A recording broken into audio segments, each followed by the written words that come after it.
hops added and purged, off until the next hop add, which will be in another 2 days. See you then.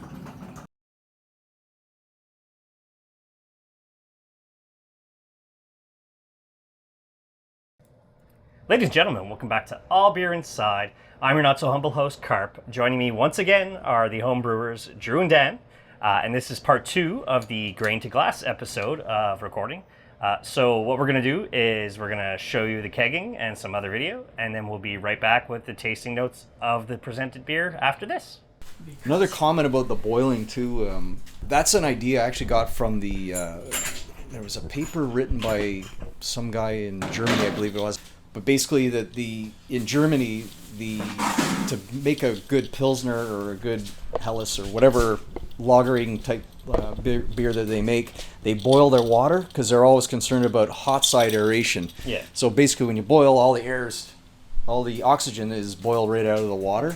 So it helps possibly maintain the maltiness of, say, the Pilsner or whatever, or Vienna malt, Munich malt, because that's the feature of those of the German beers is, you know, you want to have that maltiness, but you want that dry crispness at the end too. So it's just a way to keep that flavor on the hot side, keep the flavors from the malts in the beer. But we're not making we just do that anyway. It's sort of a habit. Well, may as well just boil the water. Plus, it's also added benefit blowing off some of the potential chlorine in there. Yeah, it's a bit of a process, and you start with different things, but anybody can start brewing with a kegel. Drew, maybe you want to explain the kegel. We'll take it down. A lot of guys, when they started homebrewing, when I started looking at what these guys were doing, a lot of them had these kegs that were converted into kettles. Okay. And we found each got one of these. This is a 50-liter tank. And Dan drilled a couple holes in them, 3 holes actually, so everything's set up, and these are great to brew with for sure. We found these for $50. Yeah. And you know, the next thing is drilling and putting together the thermometer and the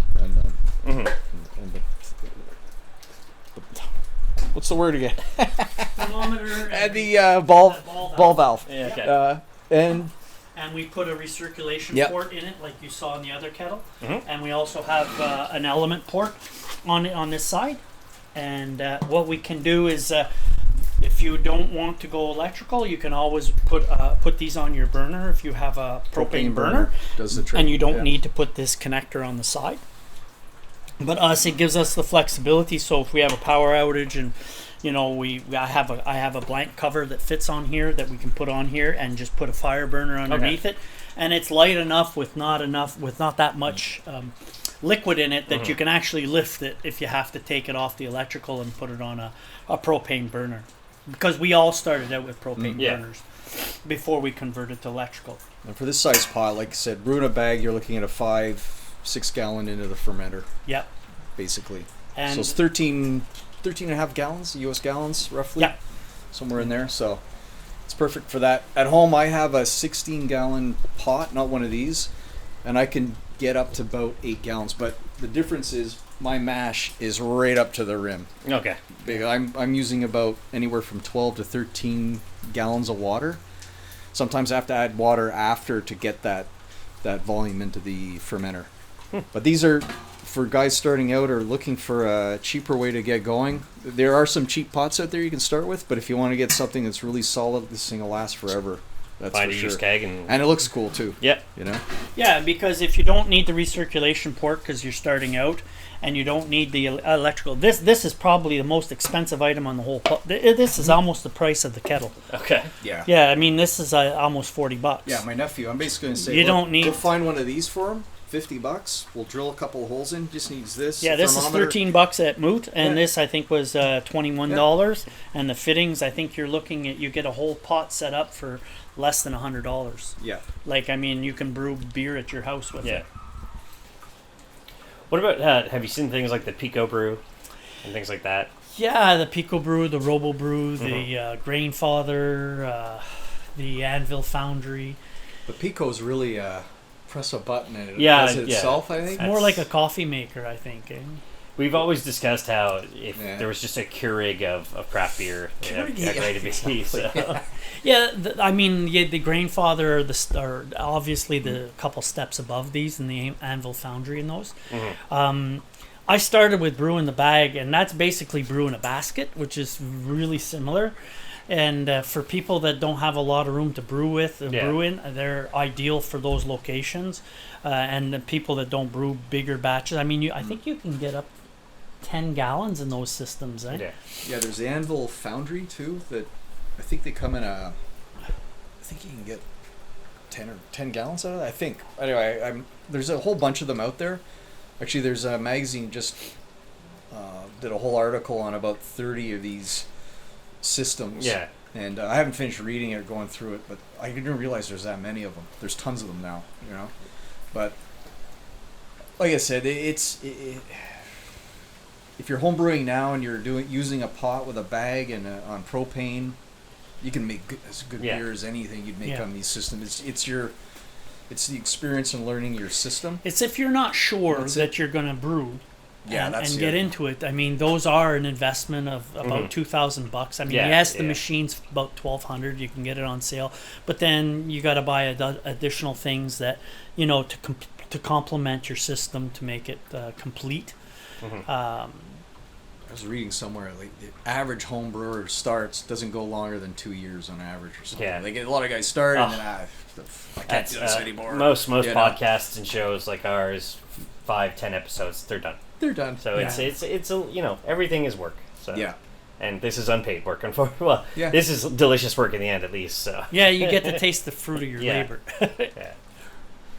And so we're ready for kegging day. Yep, so what we've got here is 2 kegs that I've pre-filled with sanitizer and some CO2. So what we're going to do is we're going to push the sanitizer out of the kegs to make sure we have no oxygen. So what I do is I daisy chain the 2 of them together. So I go from the gas to the liquid and then pump one over to the other. That way I'm sure that I have no oxygen in my kegs before I start. And the sanitizer, I save it, I reuse it 3 times, and after the 3rd time I dump it. Okay. Yep. So that's basically what we're doing, and takes a couple minutes to empty these out, and we save the sanitizer, and we're good to go after that for kegging. Cool. All right, so now we're kegs are empty, and we're just going to purge out the remaining sanitizer. And while we were sanitizing, pushing out the sanitizer, I filled the transfer line that we're going to use between our keg and our fermenter. I filled it with sanitizer. Now I'm going to purge that out and use the CO2 that's in the keg.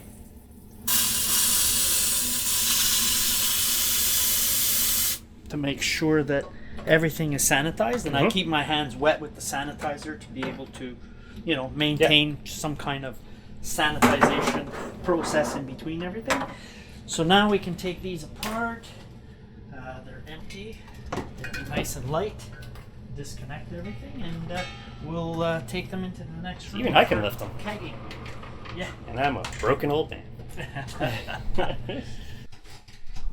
It's changed quite the color from like the kind of brownish. Now it's more. To, Now it's more of a New England IPA color, and I took the blow off tube off, and I got it going into a spunding valve to keep it around 4 pounds. Because what happens if you take the blow off tube, if you leave the blow off tube on, any aroma that's in the you blow it off. Oh, that's not right. So I try to keep a little bit in there because I don't want the beer to carb too much. I want to try and keep it uncarbed as much as possible. So right now, I'm going to take a gravity reading. Throw the first little bit on the drain. It's yeast mostly. Yeah, it doesn't look like it's too carb. Got a bit of carb in it. Yeah, it's got a bit of carb in it. See, it's carved up pretty good. So in order to degas it, so you can get a proper reading, you have to flatten it out a little bit. by doing this. I think we were hoping this one would be around 1016, 1017. I can't remember, but we'll check the recipe when we get on the other side. Obviously we'll have to wait till the foam disappears completely so that we can tell what the gravity is. So we'll let it defoam. We'll wait till it defoams, and we'll start our kegging process. I use a scale to know how much. A full keg is about 40 half pounds on a cheap scale like this. Yeah. So I take the scale, I zero it out with the keg on it, and it's zeroed out. And what we do is we'll check for some leaks to make sure we don't have any leaks around the cap. These are pressurized right now, so if there's any bubbles that come around the caps, we'll see it right now. So it's full with sanitizer, the poppets, everything looks good there. She's basically looking for like a little bubble stream. Yeah, just making sure that everything, because once you fill them up, the whole idea of getting no oxygen in these things, and then you fill them up and then you got a leak, well, yeah, you sort of have to dump the beer in another vessel. Otherwise you're going to introduce some oxygen. And there we go. Oops, I'll put this here. Now I'll take out. This has got CO2 and sanitizer in it. Mm-hmm. So we'll push this here like this, and we will push everything out. Okay, I'm going to put the spinning valve on the other side because you make sure the pressure is a little lower. It's going to come out.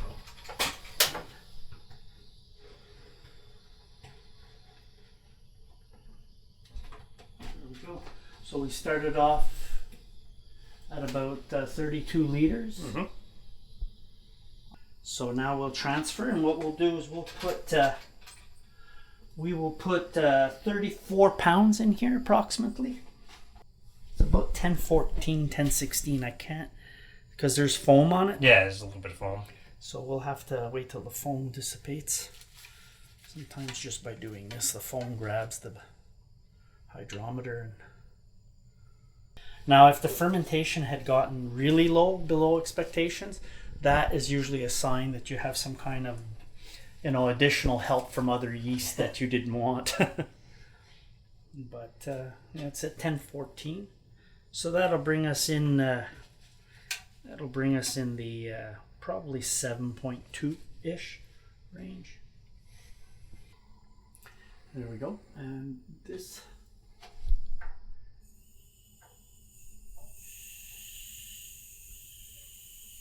Very inexpensive valve, spunding valve. It's just so that you can create a differential in pressure, and the gas just doesn't all escape, and then it goes dry. It goes empty of gas down here. So it's just to try and balance it. Yeah, see, it's going down quickly now. And on the end of this pickup, well, as you can see, there's these filters which help with taking out the hop debris.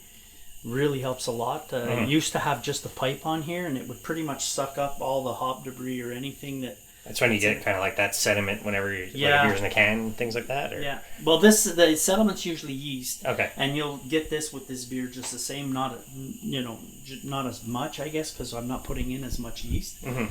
But this will definitely help the chunks stay out. Really, with the sours, it helps a lot because you put a lot of fruit in them. Yeah. So it helps. There's a lot of pulp, Mm-hmm. So if you use essence, then there's no big problem. Now, when you're making your sours, you're using you're not like going to the farmer's market and grabbing 10 pounds of strawberries or. I do buy frozen. Okay. Yeah, okay. Frozen raspberries, frozen guava. Mm-hmm.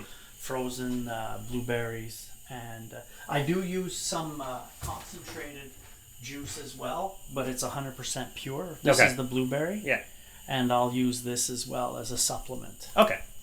Now, I know usually typically people, get their yeast and they reuse it. Are you able to do that from yourself as well, or? Yes, I've reused yeast a lot. What I do is I like to top crop the yeast. So what I'll do is I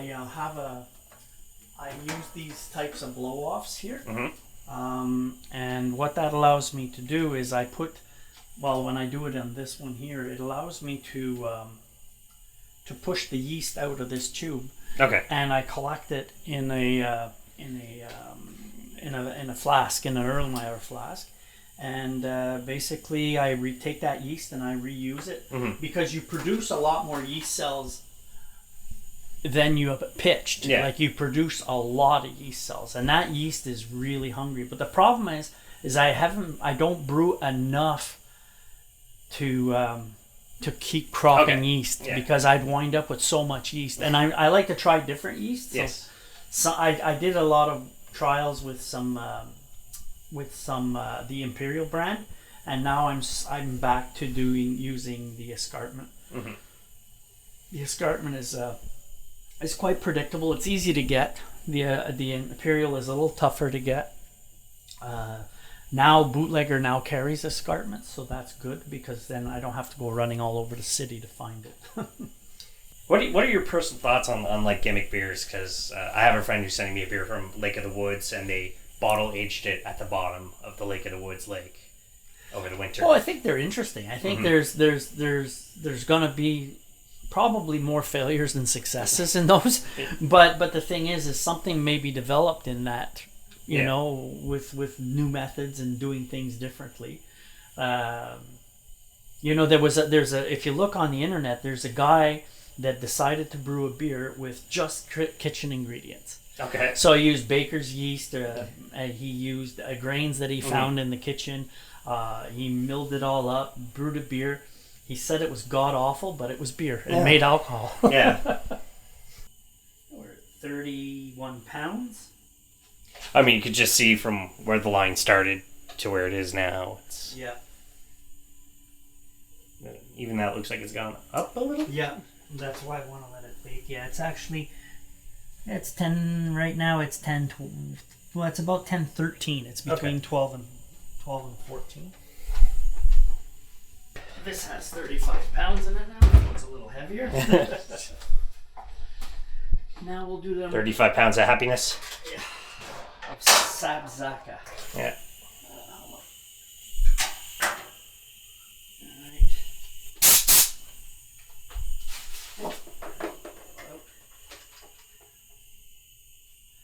So we'll get the rest of her out, and that'll be kegging.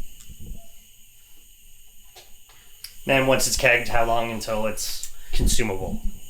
Probably. Well, it'll be green consumable within 5 more days. Okay. Like I'm gonna leave it sit in the outside of the fridge for overnight. Okay. So it conditions a little bit, and then I'll cold crash it tomorrow and put 30 pounds of pressure on it for 2 days, and then after that, it'll be carved up to pretty much where we want it, and then I'll take the pressure off and just put serving pressure on it and let it sit for another. Like next Friday, we can taste it. Okay. You know, so it'll be. And it should be, like, it'll be green Monday, Tuesday, Wednesday. Thursday, it'll start falling off. Friday, it'll fall off. Depending upon how the hops worked in the transformation, sometimes some stay greener for a longer period of time. Okay. It is 10:14 because each line is 2 points. So let's say 10:14, and then just going to wash that off. Here, you could give it a bit of a taste if you want, right out of the fermenter. It smells like pineapple to me from here. Yeah. Yeah, it's very, very citrusy on the nose.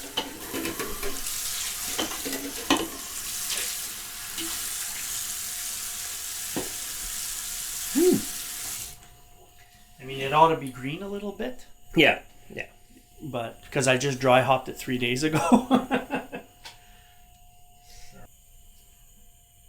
Yeah, it's when I first started filling kegs, I go, shit, how am I going to know how much I got in there?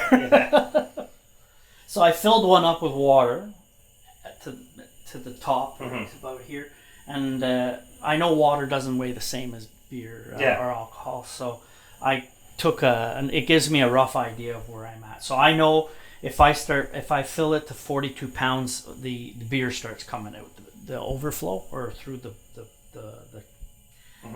gas line, and basically it's over full at that point. So now I know if I go 40 pounds, I'm right on the edge. If I dry hop in the keg, like put a bag of hops in the keg, then I can't go higher than 35 pounds because the hops swell and they take up the room, and next thing you know, it's you've overfilled it. Like you pull the purge valve and beer's coming out.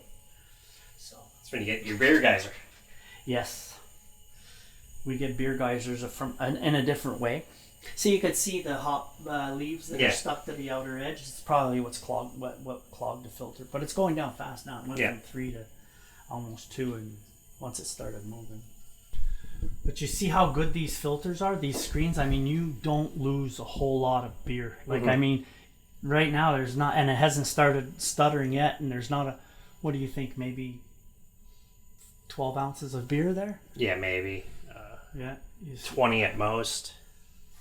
Because maybe with the lighting it's a little hard to tell. Yeah. So. But until it starts to stutter there and it's nice and clear. Yeah, see. Keeps going down. Yeah. Before I had these screens, sometimes I'd leave a liter of beer in there that I couldn't get out. That's always sad. Yep, see, that's it. There we go. Done.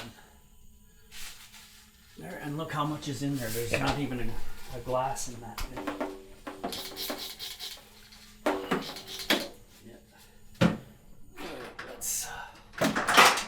Put a little air, and this one's at 30 pounds exactly.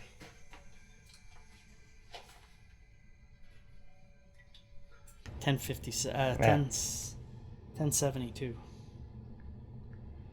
10.14 done. 7.61 ABV. Okay. So 7.61 ABV. And what did we say we were going to finish at? 7.7? 7.1. 7.1. So we made more alcohol because we didn't finish as high as we were supposed to. Okay. So the final gravity should have been 1021. Mm-hmm. So we finished quite lower than that. So something occurred that in the mash for some reason. Maybe I should check my thermometer because that's happened twice twice in a row where I finished lower.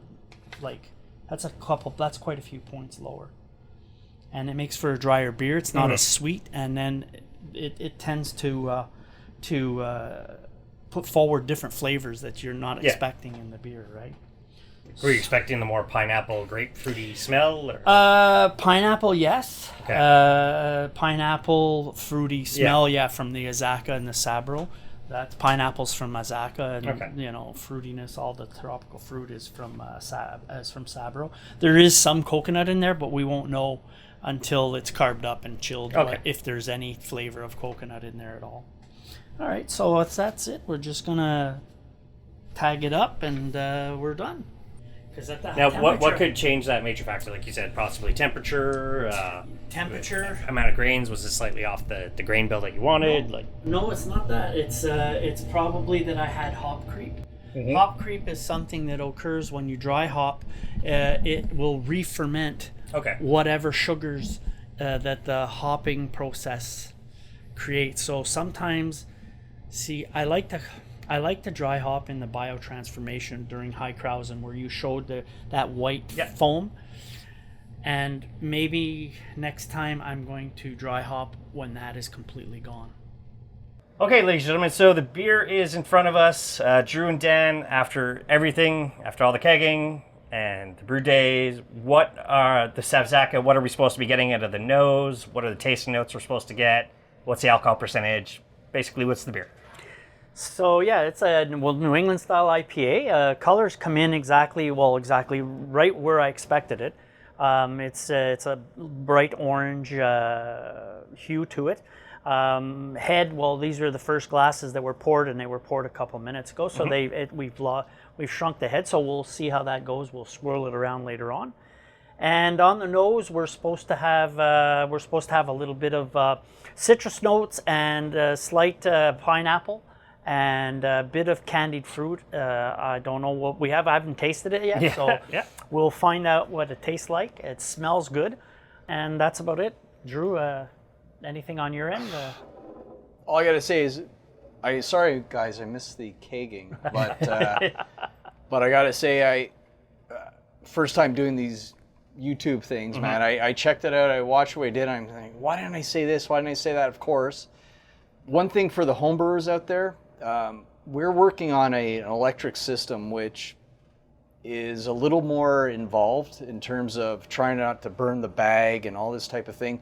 But if you're starting out and you're using propane, you don't need a pump. You don't need anything like that. Just stirring is the number one thing. I remember saying to myself, man, say stir it, and I didn't do it. But I'm just telling you guys, for guys starting out, just stir your mash. Make sure the enzymes are all working in there and getting things done. And I forgot to mention that, but other than that, it was a great brew day, and I'm glad I'm back here to try this stuff. Perfect. Sure. Yeah, it's always helpful to let people know, like, if you're a home brewer, like Dan's system is something else. Obviously, not every home brewer has Dan's system. It's semi-insanity. So, yeah. It is. I mean, I've known Dan a long time, and he enjoys the creating stuff, building things. He's a MacGyver type guy, and it's a hell of a system. Yeah. But not for new people looking to get into brewing. Don't be intimidated by it. Just there's simpler ways to do it, maybe. But that's how we started. Yeah, and and we've grown to this, Yeah, and you make really good beer just with a basic system. The only thing is when you enhance your stuff, you're just trying to make your brew day go smoother. That's all you're trying to do. Yeah. Awesome. So for this beer, we are at 7%, 7.1%, and I think 9 IBUs. So let's give it a try. A toast. Toast, boys.